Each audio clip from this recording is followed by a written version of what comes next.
Now we're going to take a look at All Saints, hymn number 24. We're going to go over to the fingering over here. So the first thing I want us to look at is sections where the left hand cannot reach the tenor to the bass voices. You'll notice the first one exists here, but this D is also covered by the right hand D. So I'll just put this in parentheses, meaning that you won't be playing that. The same thing happens again on the last system with this D over here. Okay, and then here's another 10th that occurs on measure 10. This will be covered by the right hand, as will the next one, like that. You could choose to cover these chords with the right hand if you want. I'll mark that in dotted lines there. Completely optional.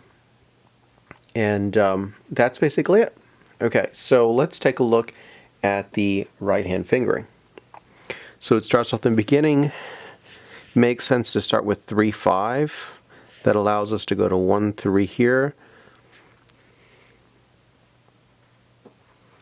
You have a few places where you're going to do some shifting. No choice but to do shifting over here. If you're already on 1-3 here, it's going to make it a little bit easier because you'll just stretch out to 1-5. So 2-4 on the C and E flat over here. And then you'll continue. Few options over here. You could do 1-5. It's a little awkward to have the thumb on the black key, but in this case, it makes a little bit of sense because you'll be in position to kind of move up. So 1-5, 1-4, 1-4. You could also do 1-3 there. It's also a good option. And then moving up, I suggest that you move up to 1-4 here, then 2-5, then either 1-4 or 1-5. Either will work. Then 1-5, 1-5 again. You could even do 1-4 if you wanted to. And then here, 2-5. And the 2 is really important because that's going to allow you to go down with your thumb to the E natural and back to the second finger there. Okay. Now you could do 2-5 here again as well, but if you're able to, 1-4 is going to allow you to then use your fifth finger on the D on the measure 5. So 1-5. You could do 1-5 again, then 1-4. You could do 1-4, then 1-3.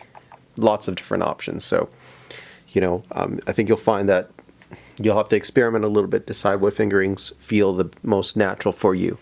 I'm going to assume you have very small hands, so 1-5, 1-4. On this chord here, 2-3 works really well.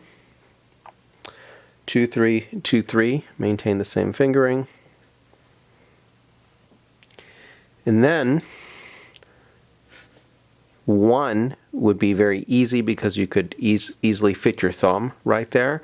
But in preparation for the E flat and G, I'm going to say 1 and put in parentheses with the intention of getting to fourth finger. If you wanted to straight away go to fourth finger, that'd be fine. But you could also do 1, then 4 with the same note. And that'll set you up for this next section here. 2-3, 1-5. You could do 1-4 or 1-5 there. And back to 1-5, 1-5. Going on. 2-5. Then 3-5. 3-4, 2-4. Then you have some options here, but we need to cover this B natural here. So in order to cover that, we're going to use 1-5, and this will be 1-2-5. If you wanted to cover the C with the right hand, you could by just doing 1-3-5 in the right hand. I'm going to assume that you're not, but it's still going to be 3-5 here.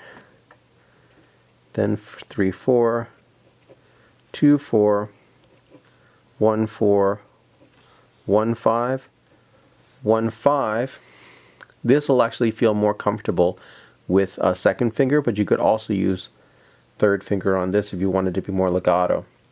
1, 2, this be either 1 or 2, depending on what you chose to use on the C. And then 1, 4. On this chord here, you can do 1, 2, 1, 3, like that, or you can even use third finger on the top. If you use third finger on the top, then you'll be using 2, 4 on this next chord here. Otherwise, 1, 2, 1, 3, 2, 4, and then 1, 5. I'll suggest 1, 5 again here, then 1, 4. You could do 2, 5 over here, or you could use 1, 4, back up to 1, 5.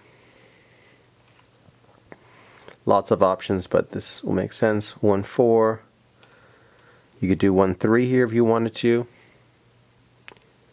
You could even do 2, 5 here.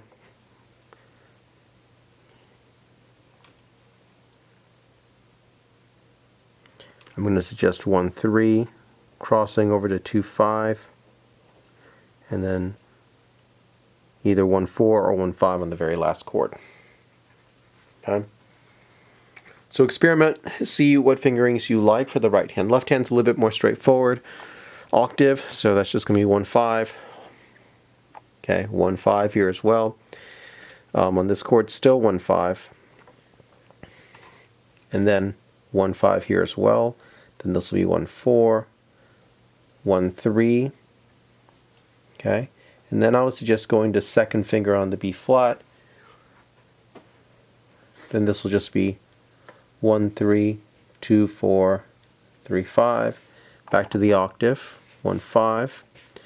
I'll just use 1, 5 for these guys here.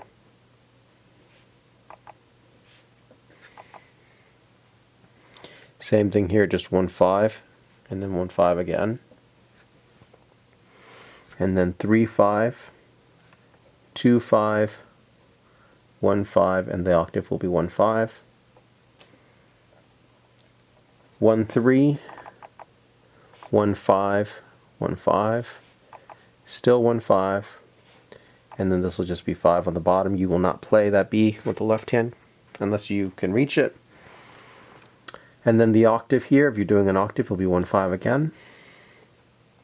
And then here also 1, 5, then 2, 5, then 3, 5, like that.